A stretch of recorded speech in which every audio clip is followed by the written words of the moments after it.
তো আগে sir biology chapter master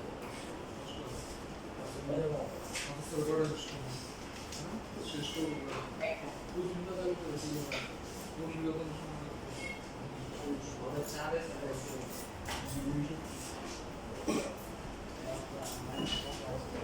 চার পর্যন্ত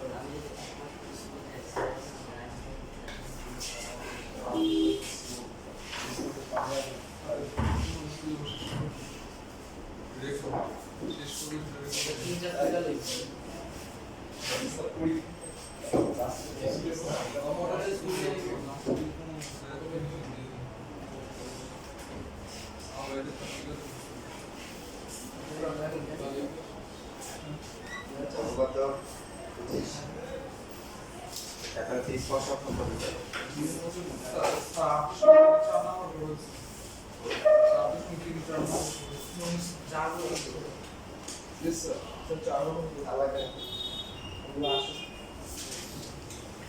তিন নম্বরটা আগে বলে দিচ্ছি যেটা এই পয়েন্টটা ঠিক আছে আর বাকি পাঁচের যেগুলো আছে এগুলো অলরেডি আছে মানে পাঁচটা চারে আছে আর একটা হচ্ছে বাকি যে একটা করতে পারে আমার দরকার নেই এটা আসে না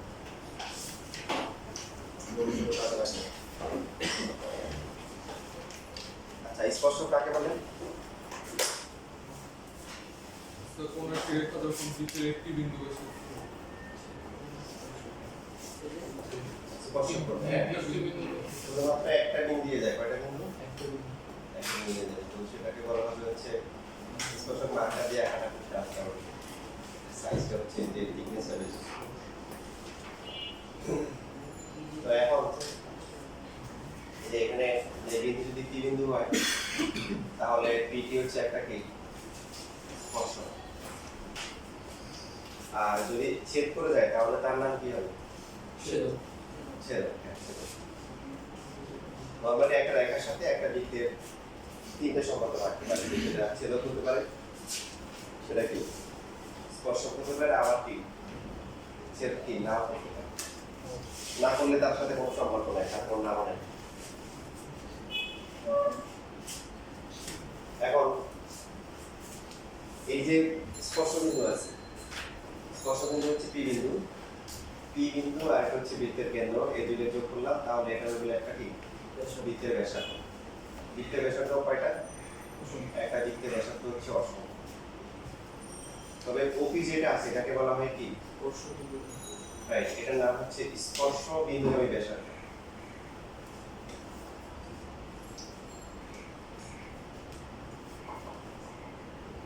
এখন আমাদেরকে প্রমাণ করতে হবে যে বৃত্তের কোন একটা বিন্দুতে যে অঙ্কিত স্পর্শক এই স্পর্শকটা হচ্ছে স্পর্শ বিন্দুগামী যে ব্যাসার্ধ আছে তার উপর কি লম্ব এই দুটো সমকোণ বা লম্ব প্রমাণ করতে হবে প্রমাণটা বলতে পারেন যে একটা ফেক প্রমাণ করতে পারেন রিয়েল না যে একটা লজিক দিয়ে না আপনাকে যদি বলে যে একটা বিন্দু বৃত্তের কোথায় আছে ভিতরে না বাইরে না উপরে আছে কিভাবে বুঝবেন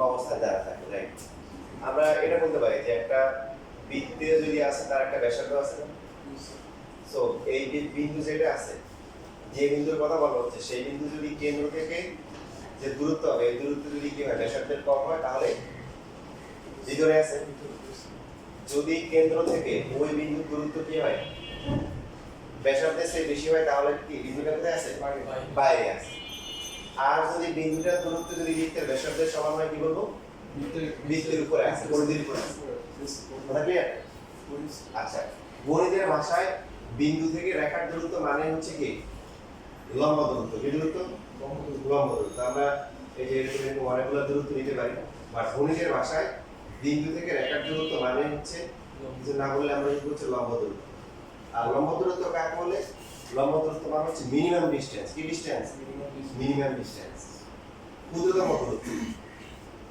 খুব ভালো করে খেয়াল করেন তো এখন মিনিমাম কেন দেখেন আমরা যদি অন্য যে বিন্দুগুলোর দূরত্ব আছে দূরত্ব যদি নেই তাহলে এটা অতিভুজ হবে না অতিভুজ কি লম্ব অথবা ভূমিষ্ঠের বড় এই পাশেও যদি আছে যতগুলো রেখা নিব সবগুলোই কি এই যে ক্ষুদ্রতম যে দূরত্ব আছে মিনিমাম যে দূরত্ব আছে তার সাথে কি সমবাহু ত্রিভুজ গঠন করবে এবং বাকি দূরত্বগুলো অতিভুজ হবে। এবার তাহলে দেখেন প্রমাণ করাটা এইভাবে বলা হয়েছে। আমরা স্পর্শক কাকে বলি? স্পর্শক মানে হচ্ছে বৃত্তের কি শুধুমাত্র একটা বিন্দুতে স্পর্শ করবে। কয়টা?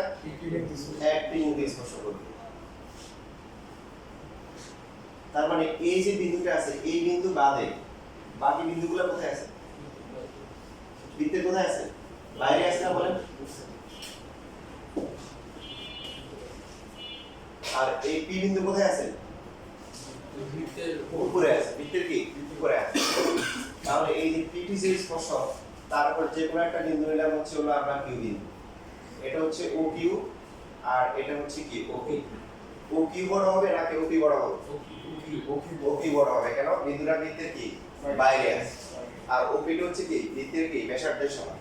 যে সমস্ত বিন্দুগুলো বৃত্তের বাইরে থাকে সেগুলো কি সেগুলো হচ্ছে ব্যাসার্ধ থেকে দূরত্ব বেশি দূরত্বে অবস্থান করে। ঠিক কি না?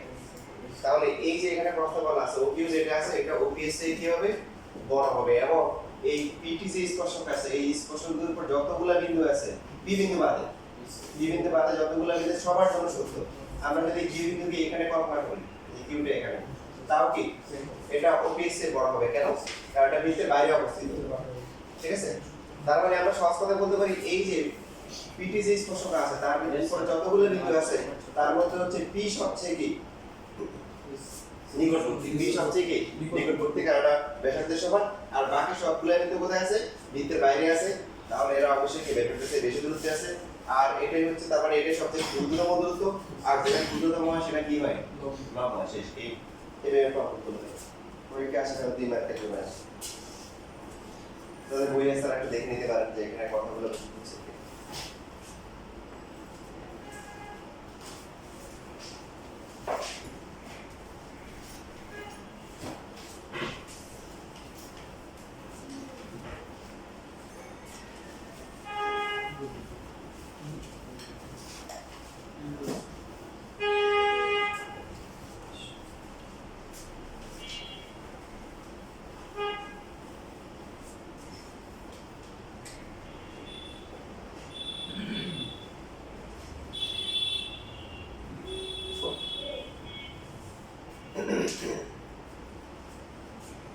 এরপরে 26 নম্বর যেটা আছে খুবই সহজ কিন্তু পরীক্ষা অনেক আসে।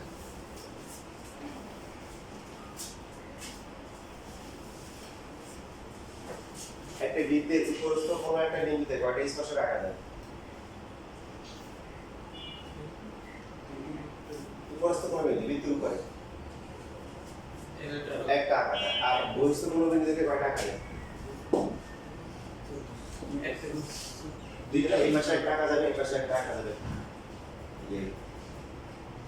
বৃত্তের কোনো বহিস্থ বিন্দুতে কয়টা স্পর্শক আঁকা যায়? দুইটা স্পর্শক আঁকা যায়। এবার আমাদের একটা প্রমাণ করতে হবে PA আর হচ্ছে PB কি সমান। কত? 26 নাম্বার যেটা আছে যে বৃত্তের বহিস্থ কোনো বিন্দু থেকে কোনো বৃত্তে অভিহিত স্পর্শক দ্বয় যেটা আছে ওই বিন্দু থেকে স্পর্শক বিন্দুর দূরত্ব সমান। কি প্রমাণ করতে হবে? PA আর PB কি সমান। ঠিক আছে? কি লেখা আছে এখানে? বৃত্তের বহিস্থ কোনো বিন্দু থেকে বৃত্ত যদি স্পর্শক আঁকে ওই বিন্দু থেকে স্পর্শ বিন্দুর দূরত্ব কি সমান। এটা প্রমাণ করতে হবে। তো প্রমাণ করার জন্য বৃত্তের কেন্দ্র যদি ও হয় ও এ আর হচ্ছে ও বি আমরা লিখলাম। একটু আগে আমরা যেটা শিখলাম সেটা আমাদের এখন বেসিক হিসেবে কাজ করবে। দেখেন এই যে পি একটা স্পর্শক না আর ও এ হচ্ছে কি স্পর্শ বিন্দুগামী ব্যাসার্ধ। তার মানে হচ্ছে হলো কি ও এ কি হবে? ও এ যেটা আছে এটা পি এর উপর কি হবে? লম্ব হবে। সেম ভাবে হচ্ছে আবার হচ্ছে ওবি কার উপর লম্ব হবে? ওবি হচ্ছে পিবি এর উপর লম্ব। ঠিক আছে? তার মানে এই দুইটা ত্রিভুজ কি হয়ে গেছে? সমকোণ ত্রিভুজ। সমকোণগুলো খেয়াল করি এই যে এটা একটা সমকোণ আর এটা হচ্ছে একটা সমকোণ। তাহলে সমকোণ ত্রিভুজ POA একটা হচ্ছে POA আর একটা হচ্ছে ত্রিভুজ কি POB। এই দুইটা ত্রিভুজের মধ্যে কি সমান? অতিভুজ একটা লম্ব।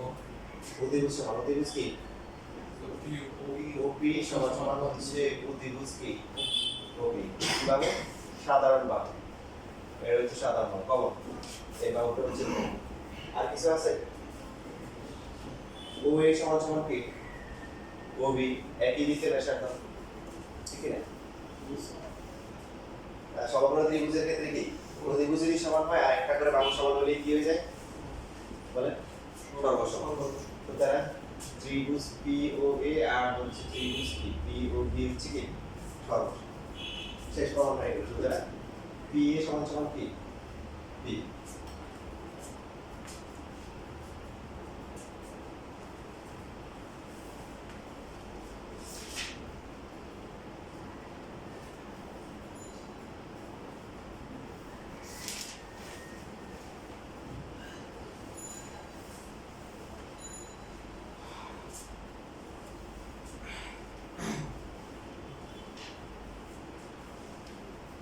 এখন দেখেন আমরা একদিনে একাধিক পাখি মারার চেষ্টা করি যাদের বই আছে তারা পাখির মধ্যে দেখে কোনো সময়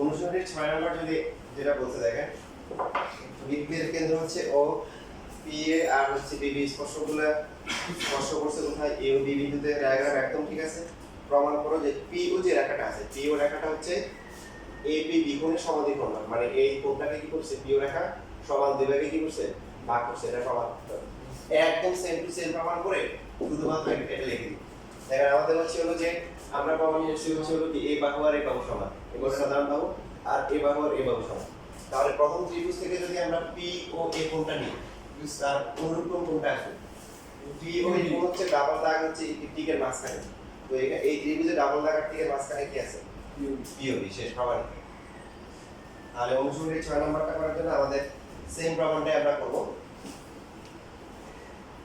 শুধুমাত্র হচ্ছে এখানে কি আসবে এই যে প্রকল্প সমাধান করে এটা লিখে দিব তাহলে অনুসরণের 6 নম্বরটা শেষ হয়ে যাবে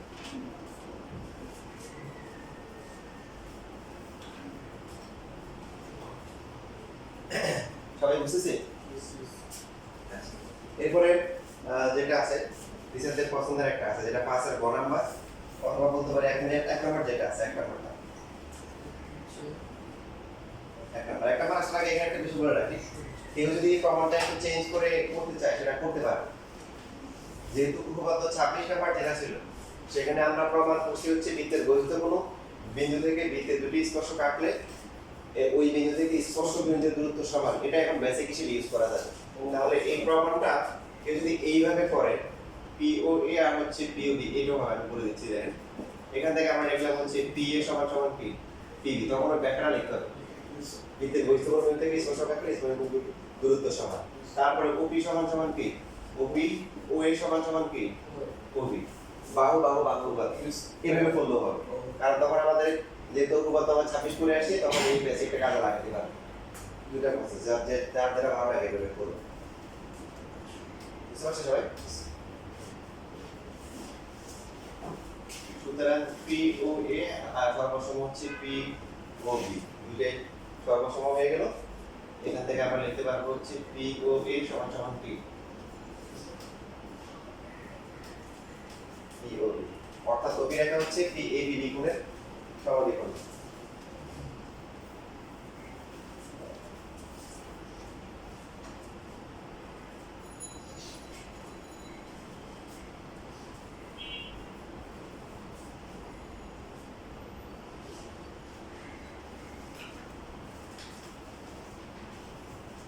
কোন ওপি বুঝছেন কোন ওপি আর ওপি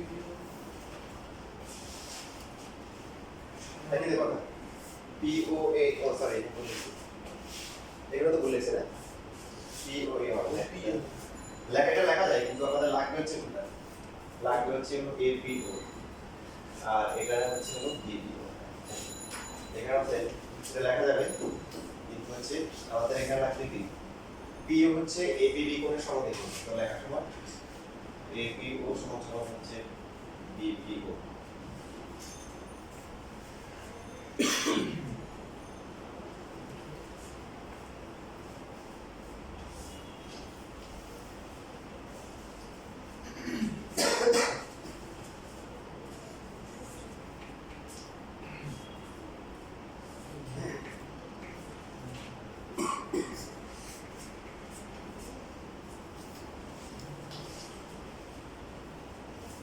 এখন দেখেন এক নম্বরে কি বলছে সেম কথাবার্তা বলছে বহিস্থ কোণ থেকে স্পর্শক আঁকা হয়েছে দুইটা প্রমাণ করা হচ্ছে ওপি সরলরেখা স্পর্শ জ্যায়ের লম্ব দ্বিখণ্ড কতটা বুঝতে হবে স্পর্শ জ্যায় কাকে বলে এই যে বৃত্তের বহিস্থ বিন্দু থেকে দুটি স্পর্শক আঁকা হয়েছে না একটা স্পর্শ করছে এই বিন্দুতে আরেকটা কি বি বিন্দুতে এ আর বি যোগ করে একটা জ্যা হবে না বলেন এইটার নাম হচ্ছে স্পর্শ জ্যা এরিয়ার নাম কি স্পর্শ জ্যা স্পর্শ বিন্দুগুলো যোগ করে যে জ্যা পাওয়া গেল তার নাম হচ্ছে স্পর্শ জ্যা এখন প্রশ্ন এবার প্রমাণ করতে বলছে যে ওপি যে রেখাটা আছে এই রেখাটা কি এই স্পর্শ জ্যা এর উপর কি লম্ব পাশাপাশি হচ্ছে আবার দুই ভাগ করতেছে ওপি এবির সাথে কি দুইটা প্রমাণ করতে হবে লম্ব সমদ্বিখণ্ড লম্ব হবে আবার সমান দুই ভাগে ভাগ করবে কে ওপি এবি কে তো এখানেও আমাদের হচ্ছে হলো সুবিধা হচ্ছে এই মেথড অথবা এই মেথড যে কোনো একটা মেথডের প্রথমে আমরা সর্বসম প্রমাণ করব কি করব সর্বসম করার পরে যে কোনো একটা দিন সর্বসম করার পরে তারপরে আমরা লিখব হচ্ছে যে এই যে ত্রিভুজগুলোর মধ্যে হচ্ছে POA যেটা যে আমি ভুল করে লিখছিলাম ইকুয়াল টু কি POB লেখা যায়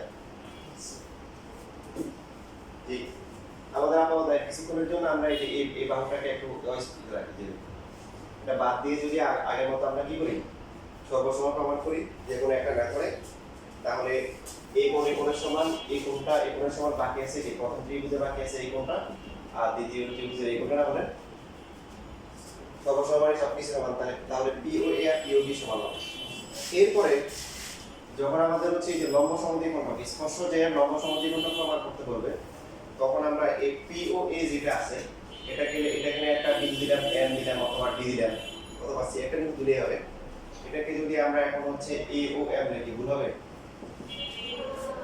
POM দেখা যাবে না বলে একই তো বল দেখেন আমাদের প্রমাণ করতে হবে যে এই যে OP রেখাটা হচ্ছে AB এর কি লম্ব সমদ্বিখণ্ড তাহলে এখন আমাদেরকে যেটা করতে হবে এই ত্রিভুজ আর এই ত্রিভুজে আসতে হবে এই জন্য ওই যে কোণটাকে আমরা ছোট করে লিখছি ঠিক আছে এই যে AOM লিখছি আর এখানে কত লিখব বলেন তাহলে এই পাশে লিখব কত BOM এইবার আমরা এই যে দুটো ত্রিভুজ আছে ত্রিভুজ হচ্ছে হলো যে AOM আর হচ্ছে ত্রিভুজ কি BOM এই দুটো ত্রিভুজের মধ্যে কি কি সমান হবে OA সমান সমান কি OB কেন একই বৃত্তের ব্যাসার্ধ তারপরে আর কি OM কেন সাধারণ ভাগ এখন এখানে যে কোণ দুইটা লেখা হয়েছে দেখেন এই যে কোণটা লেখার উদ্দেশ্য হচ্ছে সেটা এই দুইটা কোণ কি কোণ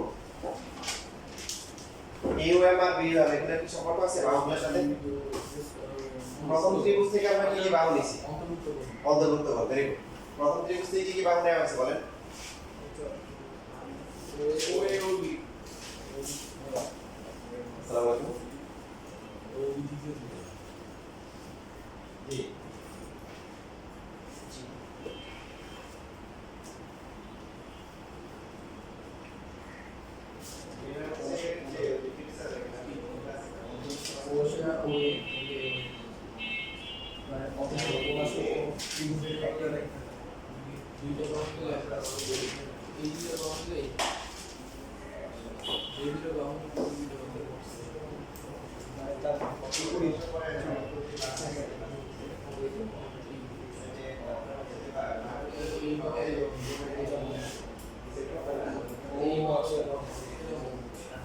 মানে দুইটা বাহু নিয়ে যে কোন সৃষ্টি হইতে অন্তর্ভুক্ত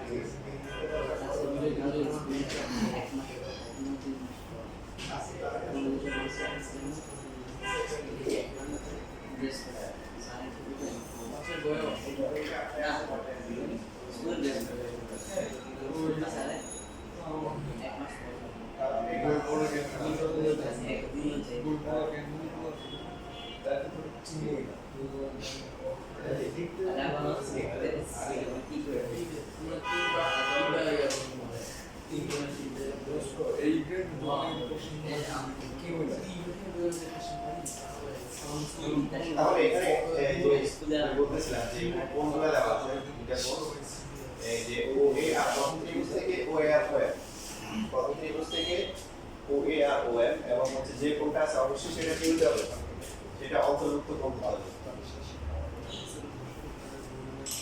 অন্তর্ভুক্ত কেন হলে এটা ব্যাখ্যা করা হচ্ছে, তাই না? এটা বলছিলাম। সুতরাং ত্রিভুজ এ ও এম সমান সর্বসম হচ্ছে ত্রিভুজ টি বি ও এম। এখন এই দুটো সর্বসম হয়ে গেছে। সর্বসম হওয়া মানে কি বলেন? এ এম সমান সমান হচ্ছে বি এম। এখন হচ্ছে তাহলে একটা প্রমাণ হচ্ছে যে লম্ব সমদ্বিখণ্ড প্রমাণ আছে যে সমান দ্বিভাগ করছে এ এম আর বি এম সমান। আর এখন কি লাগবে? লম্ব প্রমাণ করার জন্য কি লিখতে পারি?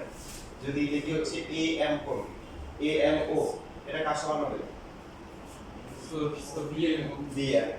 এরপর আপনি কথার মাধ্যমে লিখতে পারেন কথাটা কি, যেহেতু হচ্ছে এরা রৈখিক যুগলপুর কি রৈখিক যুগলপুর এবং প্রত্যেকের সমান, সুতরাং এদের মান প্রত্যেকের মান কি 90 ডিগ্রি হবে। আর আপনার যদি এইসব কবিতার লাইন পছন্দ না হয় আপনি এটাও লিখতে পারেন যে এ এম ও প্লাস হচ্ছে কি বি এম ও, দুটো যোগ করে কত? 200। এখন A M O B M O দুইটা আবার কি সমান, বি এম ও প্লাস হচ্ছে বি এম ও হচ্ছে 200। তো 2 বি এম হবে, এখান থেকে লিখতে পারি বি এম ও কত হবে? 100। শেষ প্রমাণ হয়ে গেল। বি এম ও 100 কত হওয়া মানে কি যে ওপি হচ্ছে কি এ বি এর উপর কি লম্ব। ঠিক আছে, কারো কোনো কোশ্চেন আছে?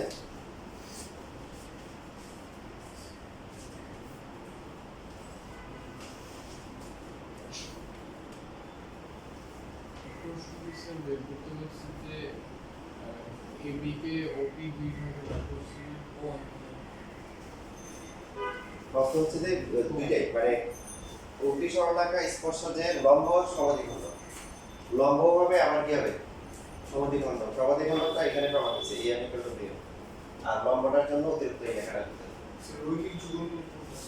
রৈখিক যুগলপুর মানে হচ্ছে দুইটা কোণের সমষ্টি যদি সরলরেখা হয়, যেমন এই যে এই একটা কোণ কি এক সরলরেখা, তো এখানে যদি যে কোণটা রেখা দিই তাহলে এই কোণটা আর এই কোণটা দুইটা মিলে কি 180। তো এই দুইটা কোণকে বলা হয় কি রৈখিক যুগলপুর।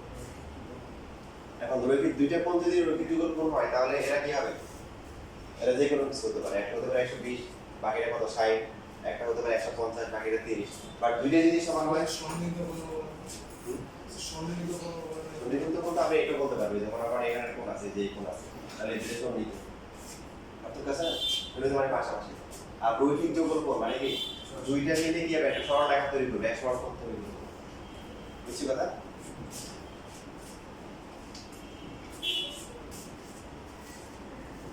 এখন এই দুইটা কোণ সন্নিহিত কোণ, এদেরকে রৈখিক যুগলপুর বলা যাবে?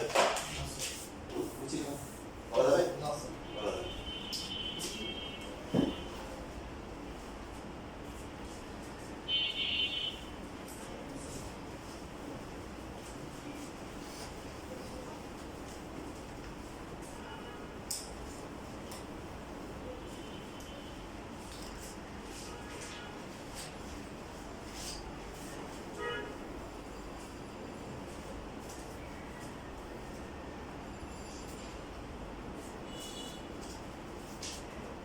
তাহলে লেখা হয়ে গেছে।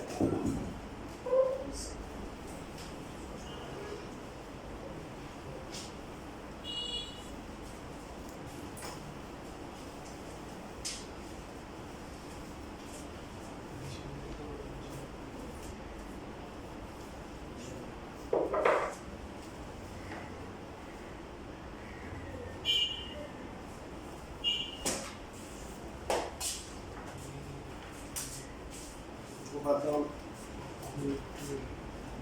27 পরীক্ষায় কম আসে, তবে অনেক সহজ। দুইটি বৃত্ত পরস্পর বহিঃস্পর্শ করে। বহিঃস্পর্শ মানে কি বাইরের দিক দিয়ে স্পর্শ করবে, আর অন্তঃস্পর্শ মানে ভিতরের দিক দিয়ে স্পর্শ করে।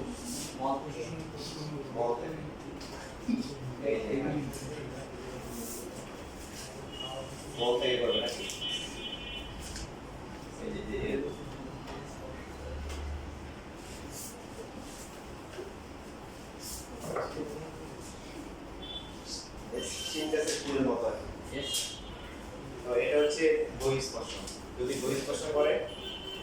তাহলে হচ্ছে কেন্দ্রদ্বয় আর হচ্ছে কি স্পর্শ বিন্দু এর হচ্ছে কি সমরেখা, মানে একই লাইনে আছে, এটা প্রমাণ করতে হবে। সমরেখা ইভেন যদি অন্তঃস্পর্শ করে সেই ক্ষেত্রে হচ্ছে এটা প্রথমটার ক্ষেত্রে যদি আমরা এ ধরি তাহলে হচ্ছে যে এখন এখানে আমরা একটা স্পর্শ রাখবো, যে স্পর্শ থেকে বলা হয় সাধারণ স্পর্শ। স্পর্শ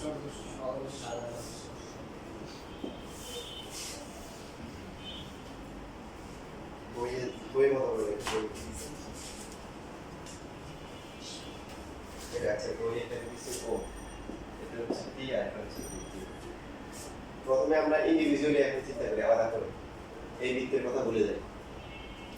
প্রথমে এই কেন্দ্র বিশিষ্ট একটা বৃত্ত আছে যার পি কিউ হচ্ছে কি স্পর্শ, তার মানে কি পি কিউ কি ও এর এখানে কোন লম্ব না, তার মানে হচ্ছে পি ও এ কোণ সমান সমান কি 100। এবার প্রথম বৃত্তকে ভুলে গিয়ে যদি দ্বিতীয় বৃত্তের কথা বলি আমরা কি হবে,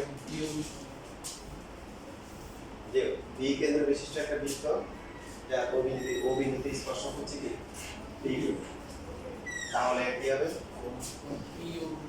পি ও বি সমান সমান হচ্ছে কি 100। এখন যদি আমরা দুইটা যোগ করি পি ও এ প্লাস হচ্ছে পি ও বি কত হবে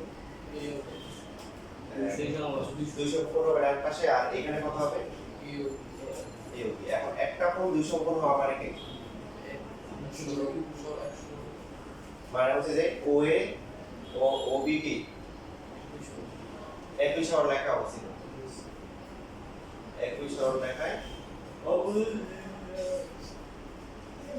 এটা কি উচ্চারণ সঙ্গীত বলতেছে না স্যার, রবীন্দ্র সঙ্গীত কোনটা এরকম বলে তো নিয়ম আছে, কি করতে হবে তালা মারতে হবে, কি করতে হবে মুখের সাথে তালা মারতে হবে, হাতের উল্টা বাইরে দিয়ে এইবার বামার তো বামারদের এই পাশে বামাটা এইবার, ঠিক আছে ঠিক আছে নিয়ম ঠিক আছে। ওয়ে তারপর হচ্ছে ওবি কি একই সরলরেখা অবস্থিত। দেখেন একটা রেখা যদি আপনি বলেন, একটা কোণ যদি হচ্ছে হলো যে 60 ডিগ্রি হয়, তাহলে তার এই যে রেখাগুলো আছে এটাকে সমরৈখিক বলে। একটা কোণ যদি 130 ডিগ্রি হয় আর এটা 30 ডিগ্রি, তাহলে এই দুইটা রেখা কি সমরৈখিক না স্যার? দুইটা কোণ যদি মনে করেন যে মধ্যবর্তী কোণ 270 ডিগ্রি হয়, সমরৈখিক হবে না স্যার? কি হবে শুধুমাত্র যদি কি হয় 180 ডিগ্রি হয়, তখন আমরা বলবো যে হ্যাঁ দুইটা রেখা দুইজন বিপরীত দিকে আছে, মানে এটা সমরৈখিক।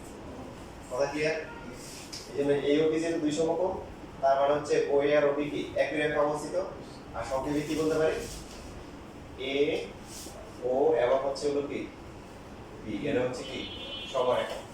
ওই লেখা আছে, লেখা তো আপনাকে বুঝতে হবে। স্যার সমকোণী শিশুবিন্দু কোনটা স্যার? স্যার মানে হচ্ছে কি স্যার, মানে সমকোণী শিশুবিন্দু স্যার এটা কি আসলে স্যার, মানে এটা আগে কোন অনুসন্ধিত ছিল স্যার, এই কোন বিন্দু ছিল? আচ্ছা তারপর আলাদা করে দেখাই এখন।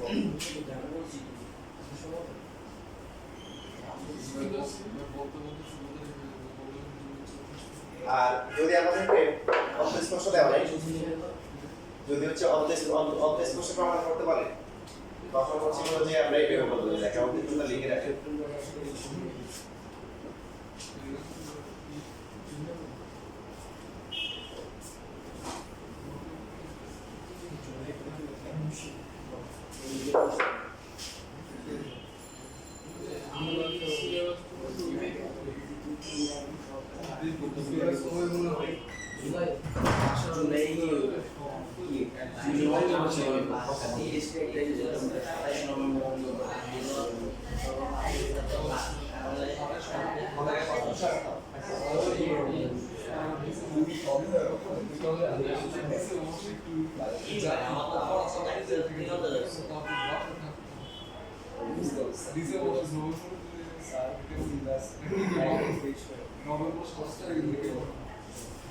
আচ্ছা যদি যে অন্তঃস্পর্শ বলে, অন্তঃস্পর্শ বইয়ে লেখা নাই, এটা হচ্ছে কাজের মধ্যে আছে।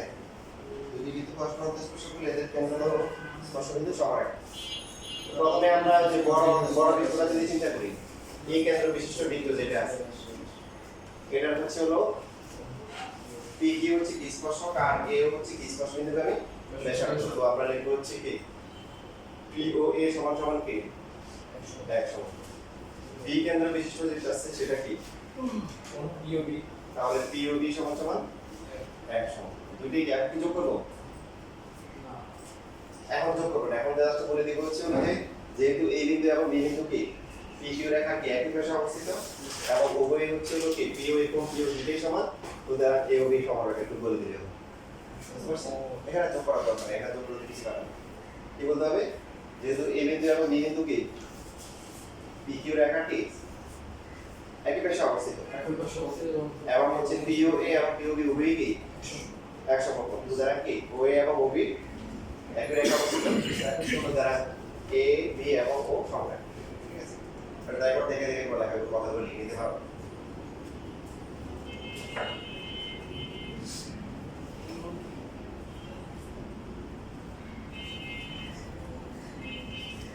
এই চ্যাপ্টার আশা শেষ হয়ে যাবে ইনশাআল্লাহ, 8.4 শেষ হয়ে যাবে আর পরবর্তী ক্লাস ইনশাআল্লাহ আমরা 8.5 টা শেষ করতে পারবো।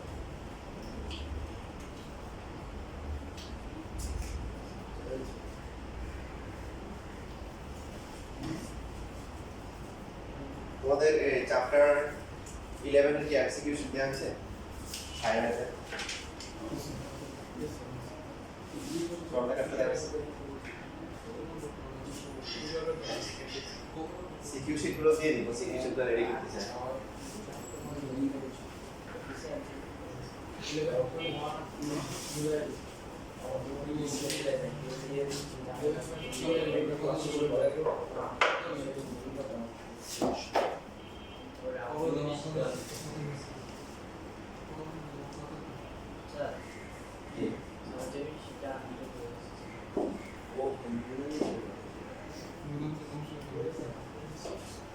আচ্ছা, এখানে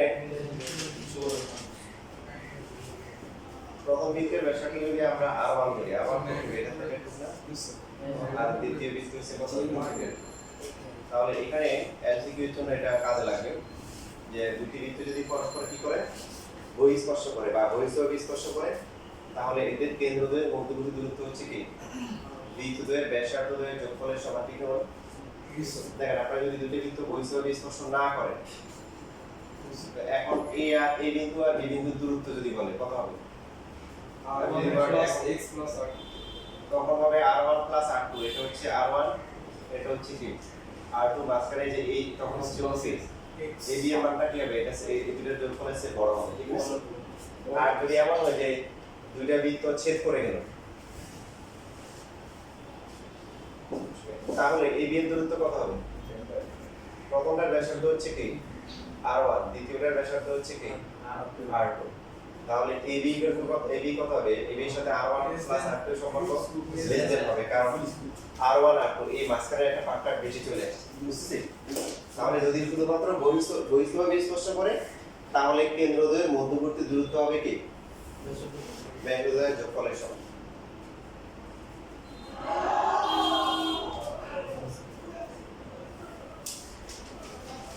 এখন যখন ধরেন আপনাকে বলতে বললো হচ্ছে যে একটা বৃত্তের ব্যাস হচ্ছে 20 সেন্টিমিটার আর একটা বৃত্তের ব্যাস হচ্ছে 30 সেন্টিমিটার, এরা হচ্ছে বহিঃস্থভাবে স্পর্শ করে,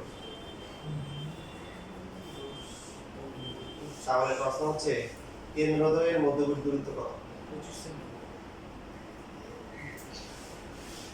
মধ্যবর্তী দূরত্ব কত বলেন সবাই একসাথে বলেন? 25 প্রথমটার ব্যাসার্ধ হচ্ছে কত 10, পরেরটা কত 15, তাহলে কত আসছে 25 সেন্টিমিটার। এই এমসিকিউতে আসে।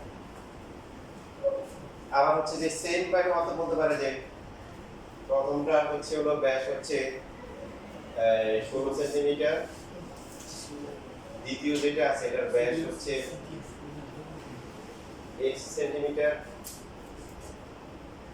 মধ্যবর্তী দূরত্ব ইকুয়াল টু হচ্ছে 35 সেন্টিমিটার, তাহলে x এর মান কত? কন্ডিশন কি সেম, কন্ডিশন হচ্ছে কি বহিঃস্থভাবে কি করে স্পর্শ করে, বহিঃস্থভাবে স্পর্শ করে। 54 54 হয়, একদম সবাই 54।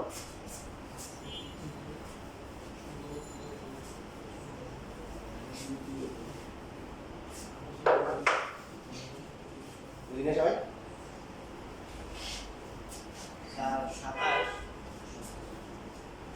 আচ্ছা, নিয়ম ছিল কি যে মধ্যবিন্দু দেওয়া আছে 35 35 টু প্রথমটার ব্যাসার্ধ কত 8 আর দ্বিতীয়টার ব্যাসার্ধ কত x বাই 2 তাহলে 54 হবে। হ্যাঁ x বাই 2 ইকুয়াল টু কত আসে 27 x এর ভ্যালু কত আসে 54 বুঝতে পারছিস?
অন্ত স্পর্শ করলে কি হবে? দেখেন এই যে বড় যেটা আছে বড় বৃত্তটার ব্যাসার্ধ হচ্ছে এখান থেকে এই যে r1 ধরলাম সেটাটা হচ্ছে কি r2 তাহলে এখানে হচ্ছে কত হবে r1 মাইনাস কত হবে r2 এইভাবে লেখা হতো মানে r1 আর r2 এর কি পার্থক্য কারণ কোন বৃত্তের ব্যাসার্ধ বড় কোনটা ছোটটা আমরা কি জানি না এটা কোন ক্ষেত্রে অন্ত স্পর্শ দুইটা বৃত্ত যদি পরস্পরকে অন্তস্থভাবে স্পর্শ করে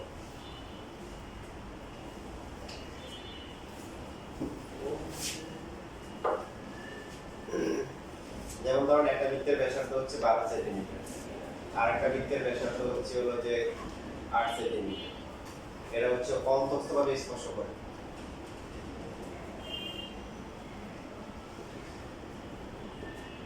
সুতরাং কেন্দ্রদের মধ্যবর্তী দূরত্ব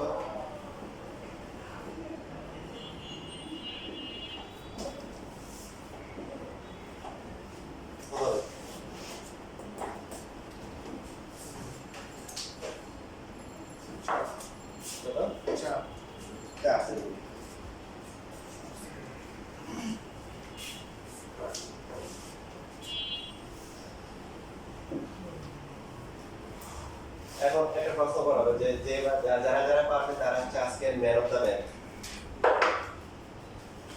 তো কারা কারা ম্যান অফ দ্য ম্যাচ লিখেছেন একটা বৃত্তের ব্যাসার্ধ হচ্ছে সাপোজ 6 সেন্টিমিটার এখন হচ্ছে হলো যে কেন্দ্রদের মধ্যবর্তী দূরত্ব হচ্ছে 4 সেন্টিমিটার তাহলে অপর বৃত্তের ব্যাসার্ধ হ্যাঁ অন্তস্থভাবে বৃত্তদ্বয় অন্তস্থভাবে স্পর্শ করে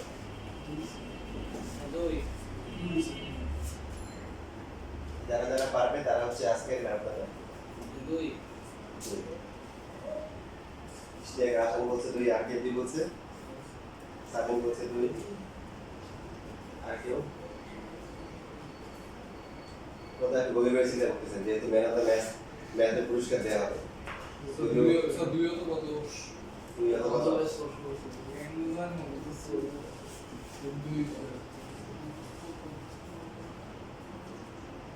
দুই অথবা 10 আচ্ছা আর কেউ ওইটা বলছে 2 অথবা 10 আর কেউ আছে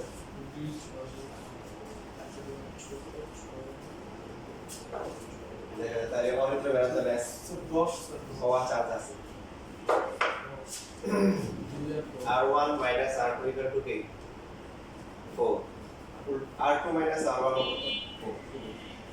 4 আমরা আগে বলছি যে এখানে তো বড় নাই কে কার ভিতরে আছে বলছে বড় নাই তার মানে এদের পার্থক্য আমরা জানি না আগে যেমন ছিল একটা ছিল কত একটা ব্যাসার্ধ ছিল কত আগেরটাতে একটা ব্যাসার্ধ ছিল লেখেন নাকি আগেরটা কেউ লেখেন মানে একটা আগেরটা সাপোজ মনে করেন একটা ব্যাসার্ধ হচ্ছে 12 আর একটা ব্যাসার্ধ হচ্ছে কি 8 তাহলে তো আমরা জানি কোনটা বড় এটা বড় এটা ছোট তো এখানে দূরত্ব কত হবে বড় থেকে ছোট বিয়োগ করতে হবে 4 সেন্টিমিটার কিন্তু এখানে একটা বৃত্তের ব্যাসার্ধ হচ্ছে কি 6 বাকিটার মানে কেন্দ্রের দূরত্ব হচ্ছে 4 তাহলে বাকিটার কত হবে সেক্ষেত্রে দুইটা অপশনে নির্ণয় করতে হবে এটা যদি 6 হয় তাহলে r2 কত আসবে 2 আসবে আর r2 মাইনাস হচ্ছে কি 6 equal to 4 r2 equal to হচ্ছে 10 তাহলে আজকের ম্যান অফ দ্য ম্যাথ হচ্ছে কি অরিথম ঠিক আছে দুইটাই হতে পারে কিভাবে একটা খেয়াল করেন দেখেন প্রথমে যে বৃত্তটা আছে এটা 6 সেন্টিমিটার এই যে তাহলে তার ভিতরে ধরলাম যে 2 সেন্টিমিটার ব্যাসার্ধ বিশিষ্ট একটা বৃত্ত আছে তাহলে কেন্দ্রদের মধ্যবর্তী দূরত্ব কত হবে তার এই যে বড়টার ব্যাসার্ধ কিন্তু কত 6 এটা ফিক্সড দূরত্ব কত হবে 4 হবে না এরপর হচ্ছে হলো যে প্রথমটার ব্যাসার্ধ হচ্ছে যে 6 সেন্টিমিটার এখন সে হচ্ছে হলো কি আরেকজনের ভিতরে চলে আসে যে যার ব্যাসার্ধ হচ্ছে কি 10 যার ব্যাসার্ধ হচ্ছে 10 যে এখান থেকে একটু হচ্ছে 6 আর এখান থেকে একটু কত 10 কারণ কেন্দ্রের মধ্যবর্তী দূরত্ব কত 4 সো এইজন্য যখন এরকম দেয়া থাকে দুইটা অপশন নিতে পারে একবার তার ভিতরে আরেকজন আছে আর দ্বিতীয় ক্ষেত্রে কি তারও বড় ভাই আছে তো বলছি ভাই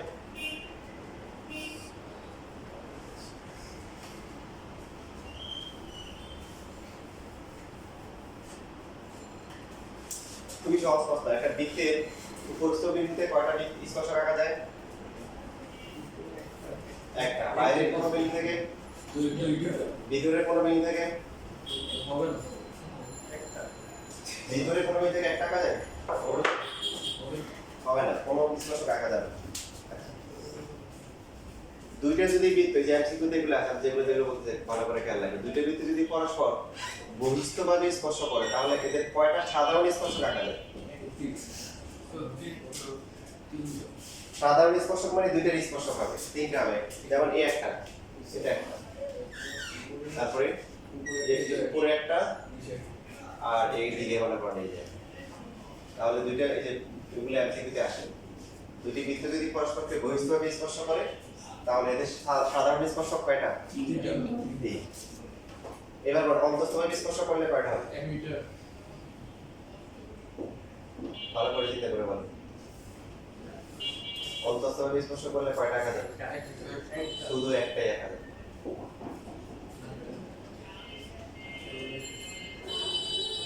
ঠিক আছে কোনোভাবে সম্ভব সম্ভব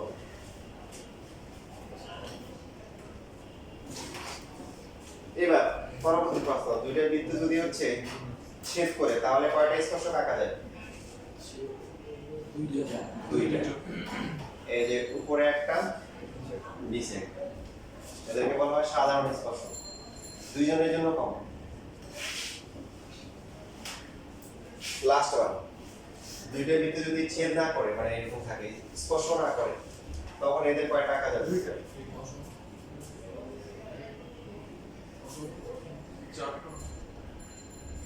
ভেরি গুড চারটা আঁকা যাবে কয়টা 4 এমসিকিউতে আসে দেখেন এই যে এরকম একটা আঁকা যাবে না সাধারণ স্পর্শক নিচে একটা এই যে এরকম উপরে একটা হবে এই যে এদেরকে বলা হয় এটা সবই সাধারণ স্পর্শক এরা হচ্ছে এটা সরল সাধারণ স্পর্শক এটা সরল সাধারণ স্পর্শক এটা কি সরল সাধারণ স্পর্শক সবাই সাধারণ স্পর্শক কমন ট্যানজেন্ট এই দুইটা হচ্ছে কি তির্যক সাধারণ স্পর্শক এখন প্রশ্ন হচ্ছে যদি আমাদেরকে বলে ভাইভাতে জিজ্ঞাসা করেন কাদেরকে আমরা সরল সাধারণ স্পর্শক বলবো আর কাদেরকে তির্যক সাধারণ স্পর্শক বলবো বলেন দেখি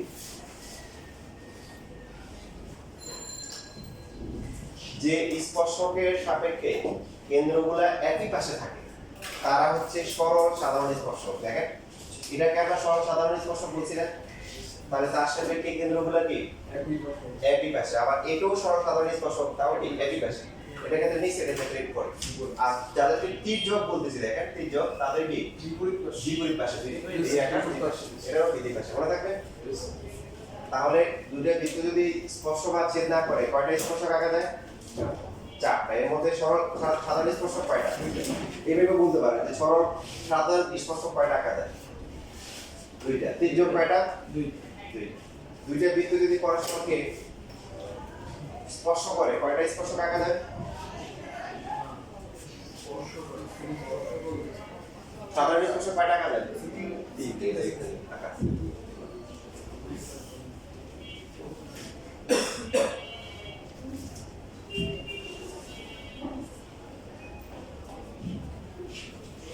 লেখা গেছে